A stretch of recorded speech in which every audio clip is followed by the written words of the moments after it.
السلام علیکم. حاجی داملا سوال ها دارم و از شهر خوجند هستم. میخواستم این سوال های مرا برای ما جواب گردانید. یکم، این برادر ما 8 سوال دادن، مادام از راه دور و دستی چند نفری روان کردند. میخواستم کوتاه انشاءالله من اینها را جواب میگردانم.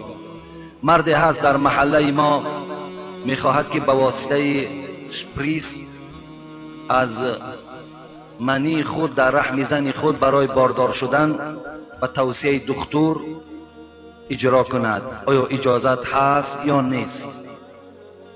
مثلا چگونه ای که گاوها را باردار میکنند، ما و شما نزد طبیب های حیوان ها می رویم، همون سپرمای گوییم که از همون گاوهای دیگر یعنی بقه های دیگر را میگیرند و در رحم این ماده گاو جای میکنند به خاطری که این ماده گاو باردار شود.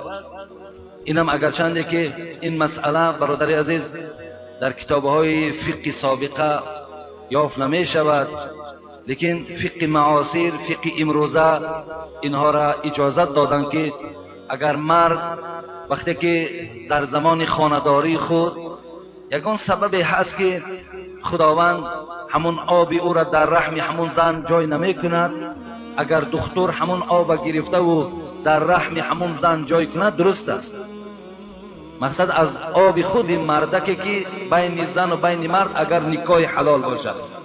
مقصد امروز در دنیای غرب شما میدانید که بعضی زنهای هستند که به شوهر میخواهند که از دیگر مردهای بیگانه گرفته در رحم خود جای کنند و صاحب یک بچه یا دختر شود. این زنا هست. مقصد از مردی بیگانه را گرفته و در رحم زن اگر جای کردن این زنا می شود. لیکن از شوهر حلالی خدا که اینجا سببها داشته است، شاید یکان بیماری هست، اگر گرفته و در زنی خود همون مرد جای کنند این باقی ندارد. درست است. خب دوم سوال، برای چی حضرت عیسی را مسیح میگویند؟ عیسی مسیح برای چی از سبب در چیز میگویند؟ اینجا یک چیز است برادرای عزیز که ما و شما میدونیم حضرت عیسی را همه مسیح میگوید، عیسی مسیح. راستی بر کلمه های عرب بسیار معناهای زیاد دارد. خود یک مسیح را من وقتی که در لغت دیدم یک پاره نقره و طلا را مسیح میگفتند. انسانی که بسیار با زن خود خانه‌داری هم که کند وی هم مسیح میگفتند. یا شخصی که یک چشم دارد وی هم مسیح میگفتند. یا گویم که شخصی که نفسی تأثیر کننده دارد وی هم مسیح میگفتند. و این خاطر این عیسی مسیحی که در راس حضرت عیسی علیه السلام آمده است، این به خاطر نفس زنده کننده داشت. یعنی خداوند معجزه حضرت عیسی همین بود که با اذن پروردگار مرده را زنده میکرد. به این خاطر این لقب عیسی مسیح را بر اون نصیب گردانیدم. حتی من در حدیث ها هم خوانده بودم که رسول اکرم صلی الله علیه وسلم در دعاش میگفت اللهم انی اعوذ بک من عذاب جهنم و اعوذ بک من عذاب القبر و اعوذ بک من فتنة المحیاء والممات و اعوذ بک من فتنة المسیح الدجال. و من در راس دجال هم مسیح را استفاده میبرند. خداوند را پناه طلب میکنم از عذاب جهنم، خدایا پناه طلب میکنم از عذاب قبر، پناه طلب میکنم از فتنه های چی در حال حیات چی در حالت قبر مردن و سوی تو پناه طلب میکنم، و از فتنه های دجال مسیح و سوی تو پناه طلب میکنم. اینجا در راس دجال مسیحی که استفاده شده است، هم دجال یک چشمه است. من برای شما قصه های دجال گفتگی هستم که پیغمبر خدا گفت هیچ پیغمبر برای قومش اینقدر خبر از دجال نداده است که من برای شما خبر دادم که وی یک چشمه است. این مسیحی که در راس دجال آمده است یک چشمگی او را افاده می کند. دوم نفس زنده کننده دارد. دجال هم نفس زنده کننده دارد. خب سوم، آیا زن در ضرورت می تواند گوسفند را ذبح کند؟ علل خصوص زنهای بایهایی که قربانی می کنند. مثلا زنی هست که مالش به قربانی رسید، به زکات رسیده است، به ذمه او قربانی کردن واجب می شود. آیا همین زن می تواند که خودش قربانیش کند؟ اصلا سنت همین است که آدمی که قربانی میکند باید خودش قربانی کند. مقصد یگان قصاب نآورد، قصاب در زمان بیارد که خودش قدرتی ذبح کردن نداشته باشد. از این خاطر زن در ضرورت و غیر ضرورت ذبح کردن درست است. برای زن هیچ مانعی ندارد که زن گوسفند ذبح نکند یا گاو ذبح نکند یا مرغ ذبح نکند. درست است برای زنها به ضرورت. مثلا شما اگر در خانه زنهاتون سفارش دهید که چیز ذبح گوسفند کند، چیز ذبح بز کند، چیز ذبح مرغ کند، با کنار یگان گناهکاری هم ندارد. اون بعضی سفسطه هایی که در مردم ما و شما هست که زن باید که در حالت ذبح مثال چی عمل ها را کند و چی نکند و بعد ذبح کند، اینا همش دروغ هستند. مرد در حالت ذبح مثل مرد است، با که ندارد ذبح کردن گیرد گناهکار نمیشه. چهارم، یک نفر را مجبور کردند که در کاغذ نویسد که زنم 3 طلاق. آیا زن طلاق شد یا نشد؟ خب یک نفر مجبور کردند که بگیر قلم بگیر در همین ورق بنویس که زنم 3 طلاق. همیشه زنش 3 طلاق می شود یا نمی شود؟ نه، طلاق نمی شود. اگر وقتی وای میگوید که می نویسد 3 طلاق، با لفظش نگوید طلاق نمی شود. اگر با لفظش گوید که زنم 3 طلاق بعد نویسد، زنش 3 طلاق می شود. لیکن با لفظ نگوید، با زبان نگوید و فقط با قلم نویسد، زنش طلاق نمی شود. خب شخص گوید که اگر ای زنک خانه پدر و مادر تو را برم، تو به من طلاق، چی باید کرد؟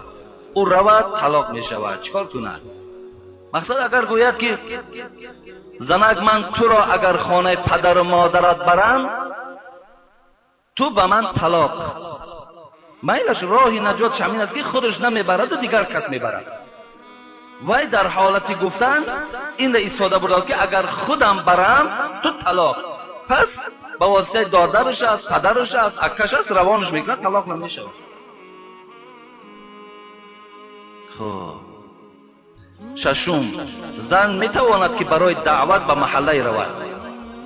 مثلا ما دعوت میریم، هر جایی که دعوت من میکنن، چی هر گونه معرکه هایی که هست، مثال میریم در اونجا مردم دعوت میکنیم به خدا پرستی و خدا ترسی. آیا زنها میتوانند که همین خیلی دعوت ها روان میگویند؟ بله میتوانند، فقط مسافه سفر نباشد میتوانند که رفته دعوت کنند.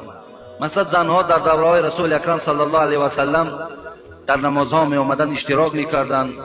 در روایت ها میگوید که حضرت عمر من ساختند به خاطری که زمان کمی فساد شده بود. خب با روایت حضرت عایشه. لیکن اگر این زمان ما را هم عایشه مادرمان اگر حیات میشد، هر آینه اجازت میداد که زنها رفته در بین زنها از خدا و از پیغمبر او صحبت کنند. زیرا امروز همه ما و شما میدانیم که زنها از خدا دور شدن. اکثریتش خیلی زنهای با توفیق خدا ترس هست، لیکن اکثریت اونا از خدا دور شدن، با عبادت خدا نزدیک نمیشوند. گوییم که احکام و ارکان خدا را نمیدانند و هیچ شرایطی نیست که برای اونها موعظه کرده شود. مقصد در مسجدها اونها را اجازت نیست آمدن. به این خاطر اگر زنهای دعوتگر باشن و رفته محله به محله یا خانه به خانه اونها را دعوت کنند، انشاءالله درست است و ثواب خیلی کلان میگیرند. اگر کلاه از سر افتد وقتی نماز چی باید کرد؟ مثلا در مسئله میاد که تاقیه که بالای سر داریم در حالت نماز اگر از سرمان افتد، با یک دست اگر علاجش باشد در سرمان میگذاریم، اگر با 2 دست علاجش باشد نمیگذاریم، همون سر لیچ خواندن میگیریم. 8م سوال، آیا حج اکبر میگویند یگان اساس دارد یا ندارد؟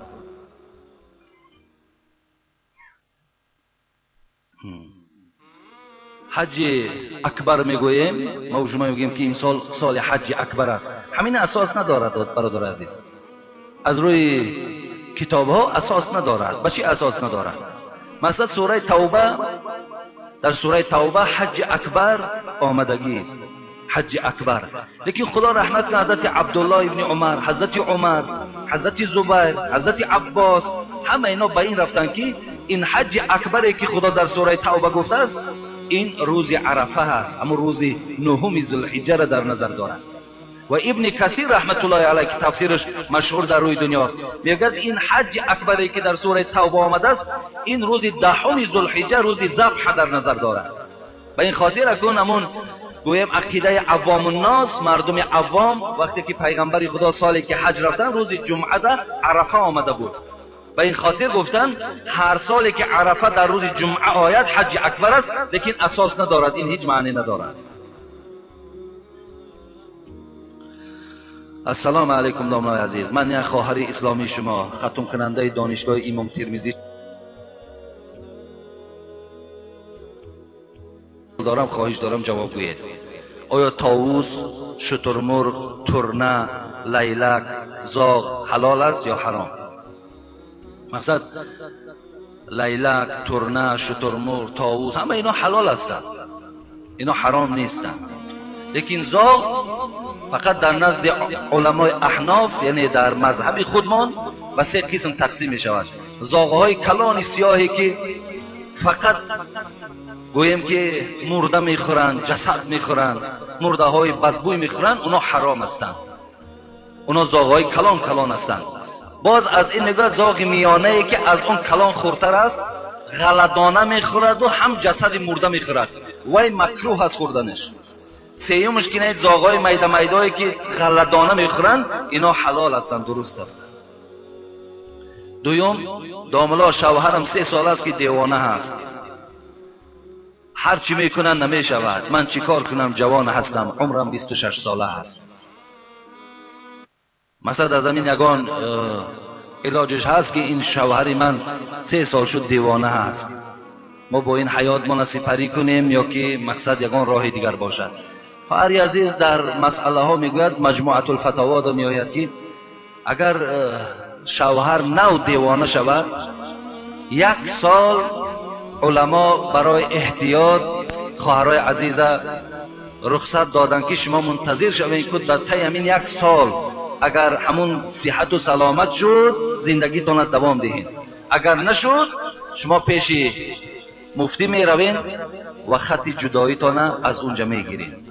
مثلا رفته شوهر دیگر میکنید. حتی خدا رحمت کند امام محمد رحمت الله علیه که یکی از شاگردهای خیلی با نفوذ حضرت امام ابو حنیفه بود، و میگوید حتی شوهرت اگر بیماری های پوست اینا پیسی میگوییم یا کسل های جزام زخم اگر در همین ها مبتلا شود حتی زن اختیار دارد، خواهد زندگی میکند، نخواهد رفته خط طلاقش میگیرد.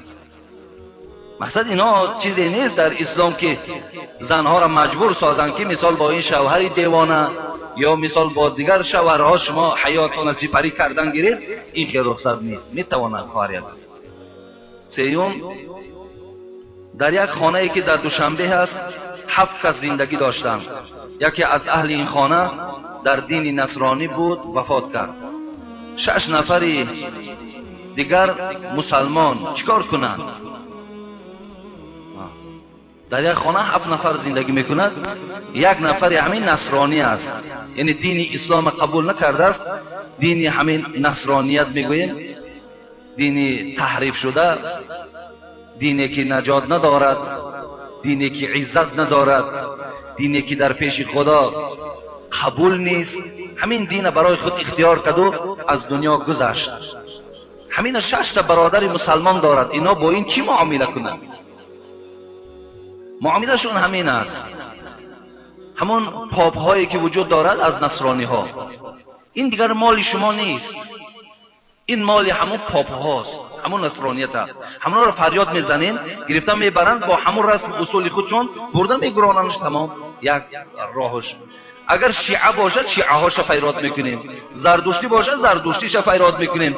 این مال مسلمان نیست دیگر، این مال خود همون هاست. با این خاطر اونا رو فریاد میکنین، اونا گرفتن میبرنش. یک راهش. دویم راهش که اگر نباشن چی؟ یگان نماینده اونها نباشد. این حالت ده حضرت علی رحمت الله علیه وقتی پدرشان گذشت ابو طالب که وای دین نداشت، ایمان نداشت، وقتی نزد حضرت رسول اکرم آمد گفت حبیب خدا عمکت گذشت، پدرم گذشت، چیکار کنم؟ گفت علی رو، گفت وای غسل ده، کفن کن، لیکن با طریق سنت وای وارد قبر نکن. مثلا قبر مسلمان ها نبر، قبرستان مسلمان ها نبر و برای او لحد نکن. خب و ویا مثل مسلمان ها 3 کفن نکن، در یک کفن پیچان و برای او طلب مغفرت نکن. گفت طلب مغفرت هم نکن، دعا در حقش هم نکن. از این خاطر این معامله دویمش است. میشویم، کفن میکنیم، در مثال قبرستان های غیر مسلمان ها برده ویا دفن میکنیم و در حقش دعا و مغفرت نمیکنیم. اجازت نیست. حتی در صحیح مسلم خواندم که پیغمبر خدا میگوید از الله اجازت گرفت، الله اجازت هست که پدر و مادر ما زیارت کنم. پدر مادر پیغمبر همه به همه ما و شما معلوم است که از دنیا بیدین گذشتگی‌اند، دوره های بیدینیت گذشتند.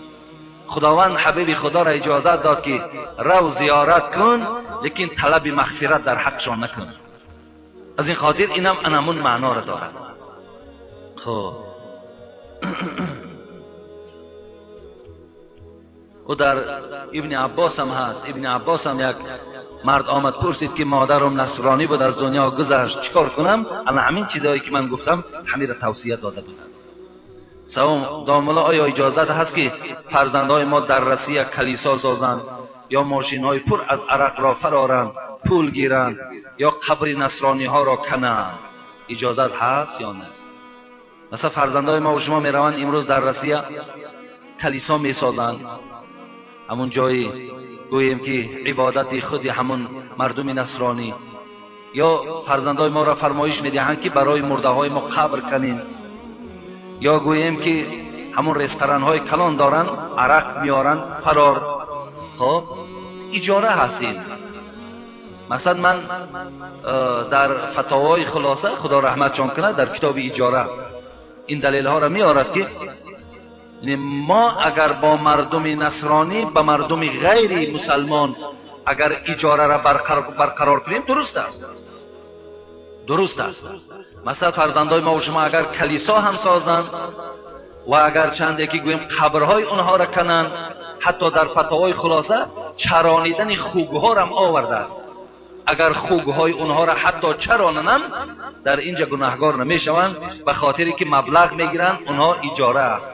ما عقیدهشون قبول نداریم، لیکن معامله با اونها را اسلام رخصت میدهد، اجازت است.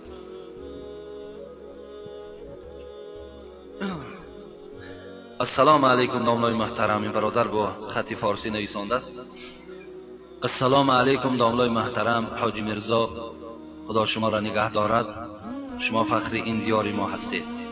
داملا 2 سوال دارم، خواهش دارم که سوالهایم را پر جواب گویید. یکم 2 سوال نیست بلکه 3 سوال بوده است.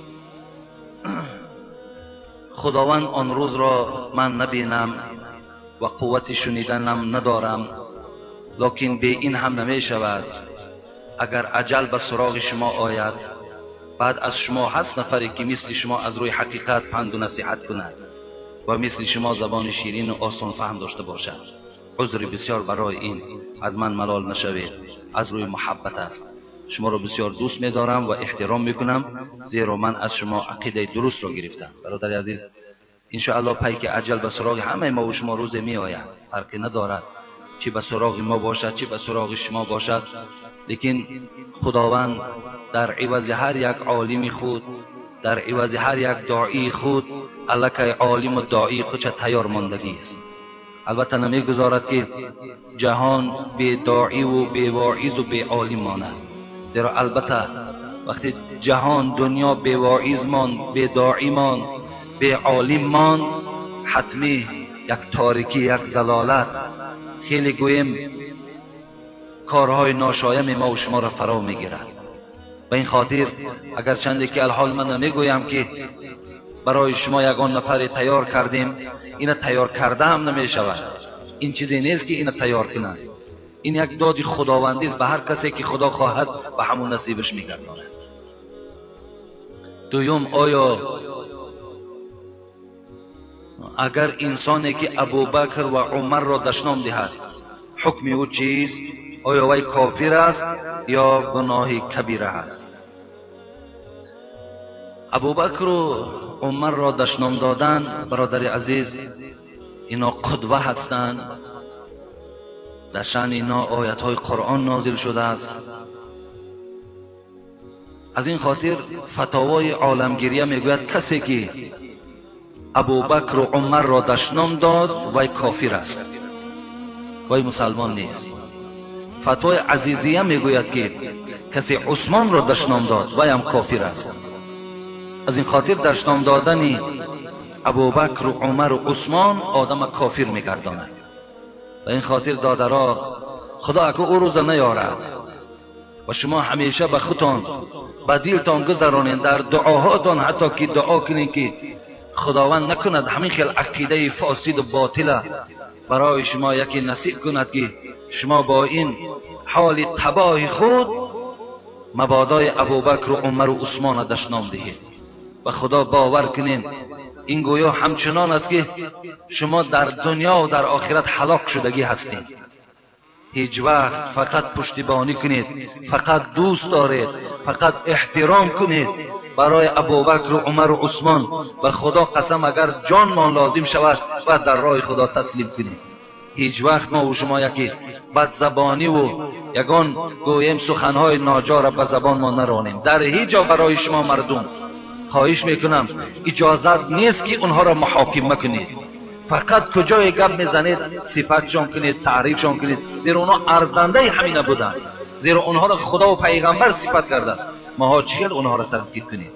و این خاطر آدم کافر میشود. سوم، آیا حوران جنت با مردها چگل معامله میکنند در جنت؟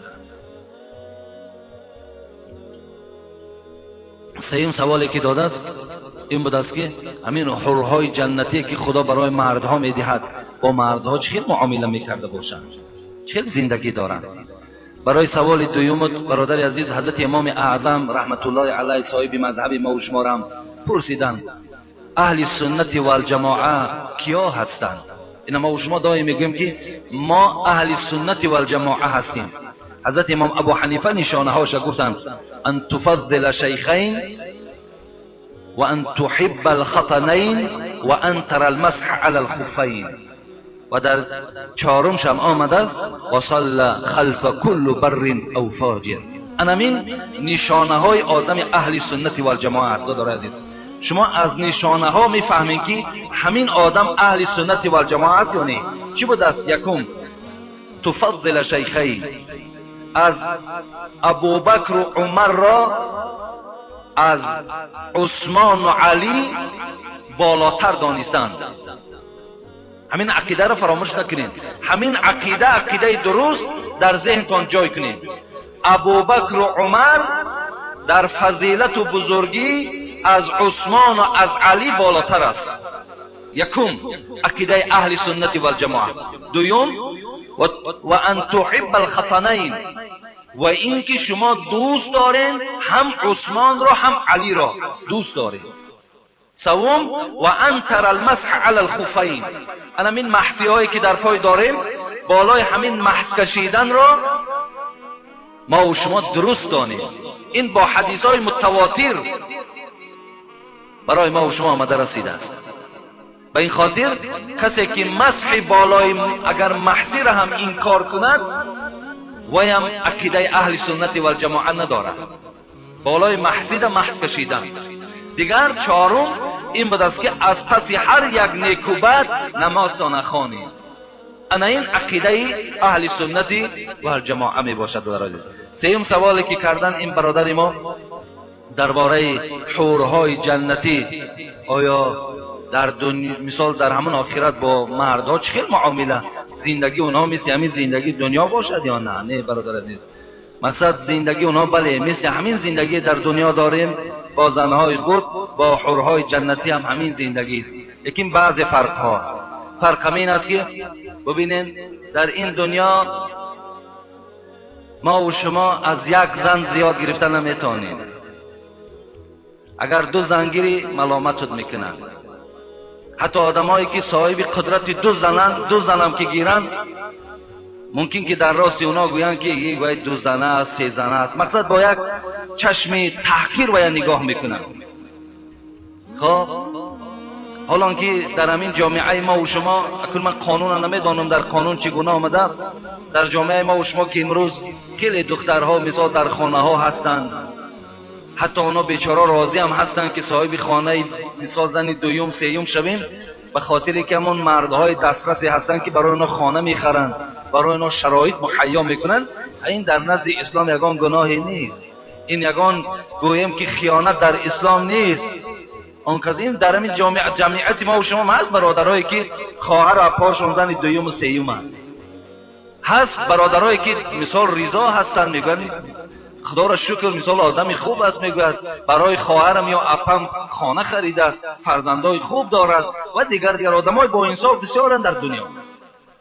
و این خاطر در دنیا این فرق از همه حورای جنتی این است که در دنیا به همه یک زن 70 سال 80 سال تا سپری میکنی میگذره میرود، لیکن در جنت خداوند برای هر یک مرد 72 زن 72 حور و 80,000 خدمتگار میدهد.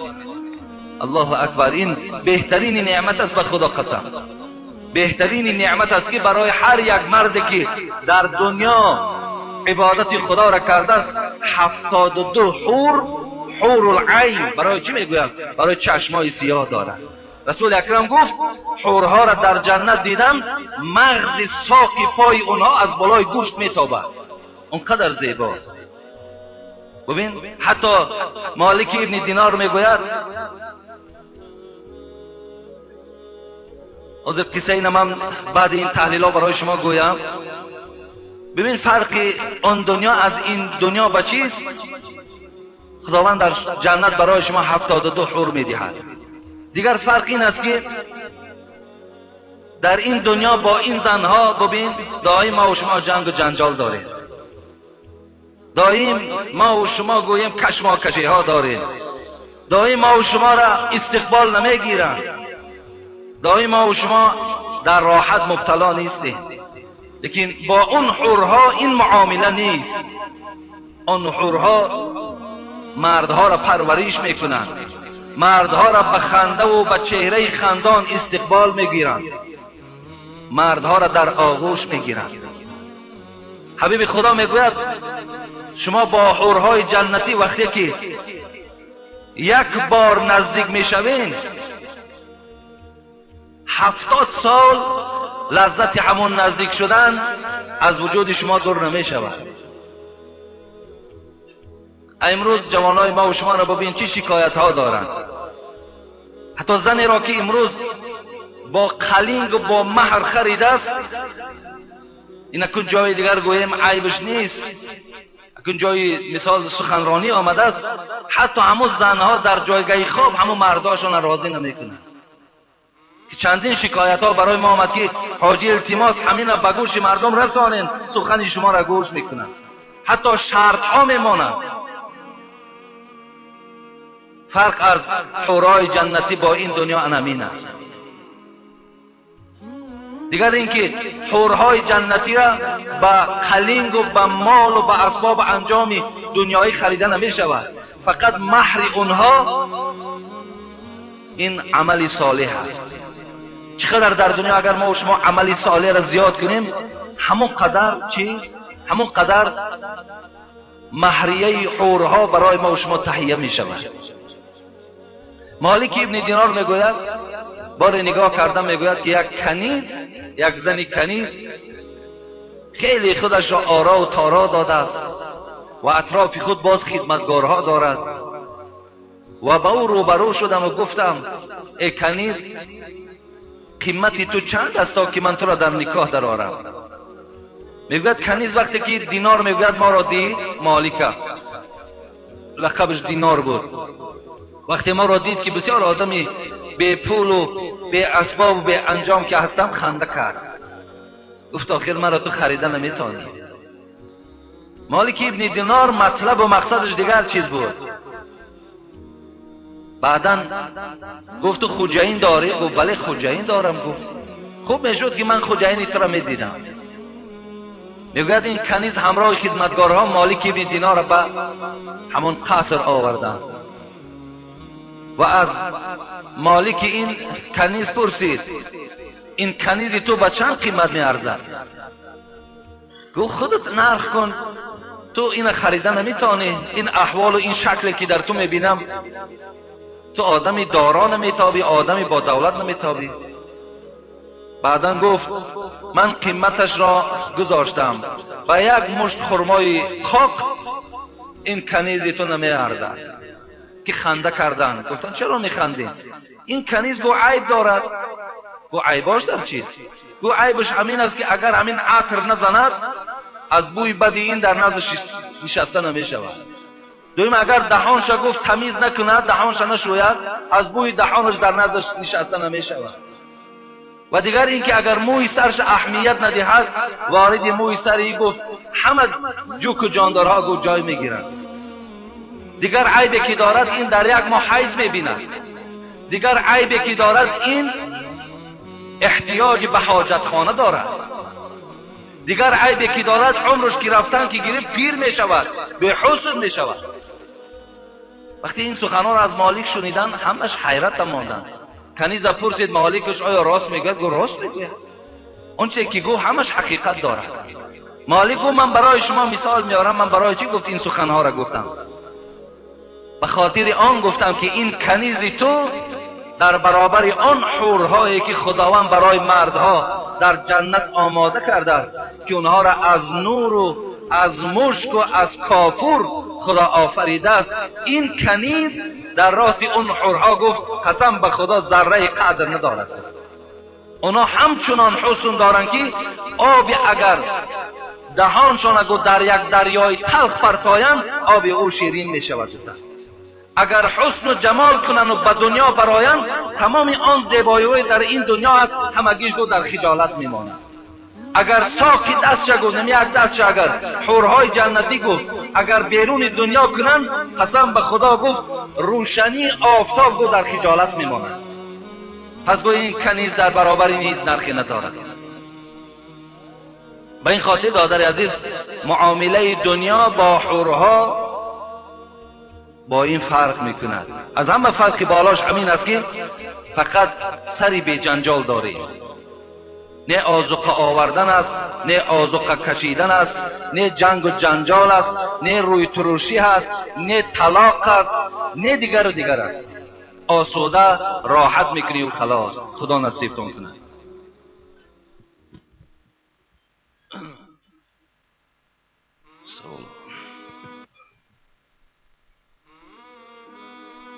این هفته ای که ما در دوشنبه بودیم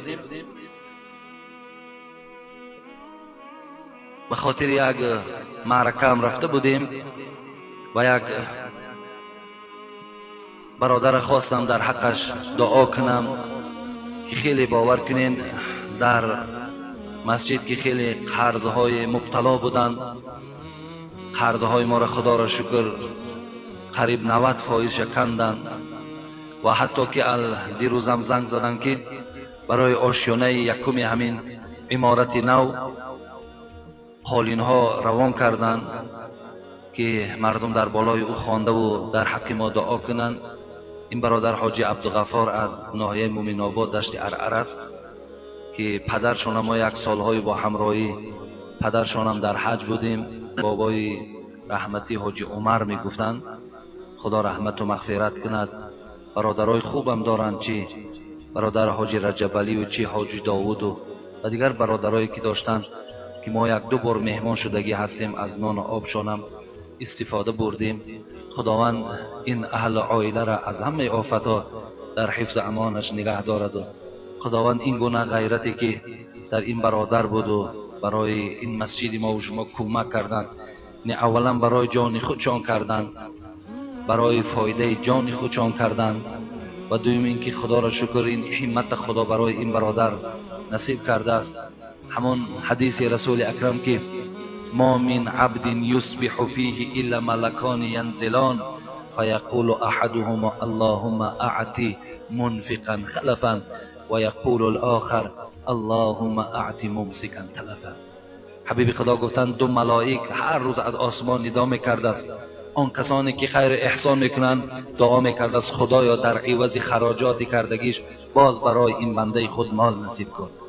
و اون ملائک دیگر، اون شخصان دولتدار و مالداری که خیر احسان نمیکنند، دعا میکرده است که خداوند مال و ملکش تلف ده، مال و ملکش از دستش بگیر.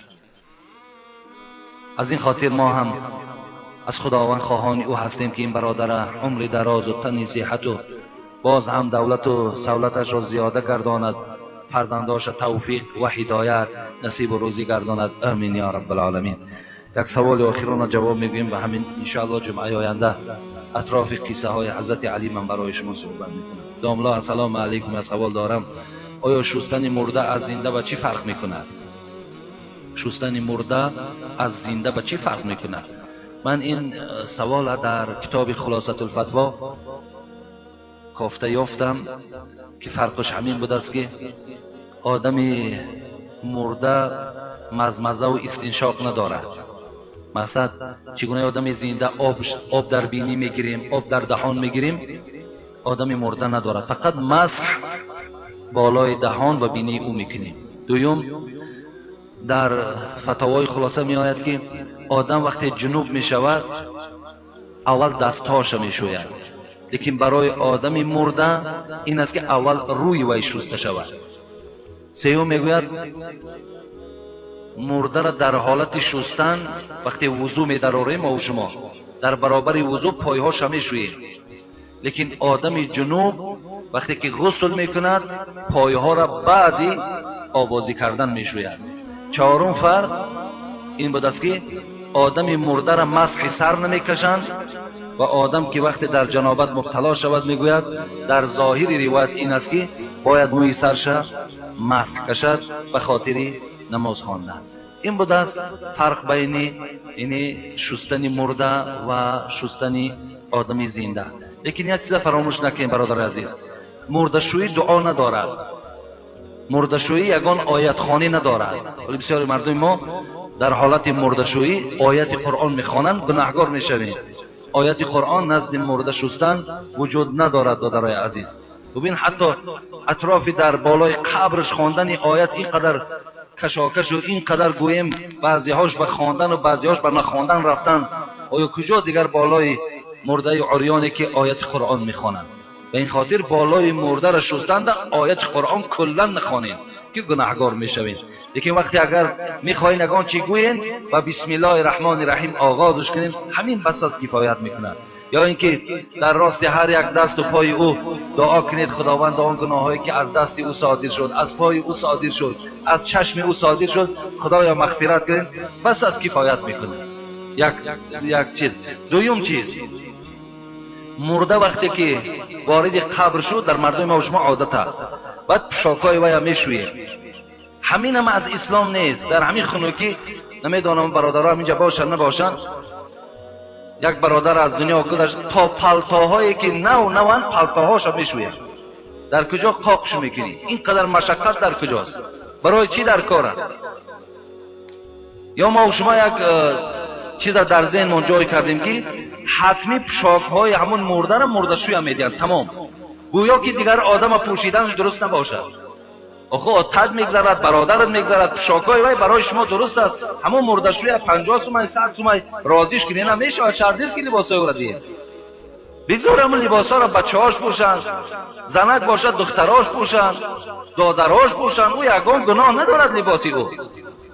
یا لباسی او را شستن هم شرط ضرور نیست، هم کدامش چرک باشد خواهد شوین برای پوشیدن، خواهد صدقش میکنین، خواهد خودتان در اولادتان میپوشین، باکی ندارد. این چیزهای بیهوده را در مینه سرتان جای نکنین. بعد دک سفید کنی سر میشود، بعد لباس شویی سر میشه. همه اینا خرافاتن، همه اینا اساس یگان باور کردین، یگان اساسای علمی ندارن. کردینم از اسلام نگویید، فقط گویین که این از پیش خودم میکنید. از اسلام اینا را در اسلام وابستگی نکنید. نه دک سفید کنید، نه دک سیاه کردن است، نه لباس شستن است. هیچ کدام این در کتاب‌های خدا و پیغمبر وجود ندارد. و این همه اینا مشقتند. خداوند عاقبت همه ما و شما را بخیر کند و برادرایی که برای ما سوال ارسال کردند و سبب نگاه کردن کتاب‌ها شد برای ما، خداوند عمرهاشون دراز گرداند و در این مسئله های شرعی همه ما و شما را خداوند عمل کننده گرداند. آمین یا رب العالمین. یک برادر از میرپاک اینجا یک مبلغ دادن. یک برادر در این هفته کمک خوبی برای پرداخت قرض مسجد کردند که حال در حق شما و شما دعا کردیم. در حق اون کسانی که در صندوق خیریه خیر میکنند، خداوند خیر احسان های این بنده های خود قبول گردانی و تا جمعه آینده خداوند همگیش در حفظ امانت نگهداری. آمین یا رب العالمین.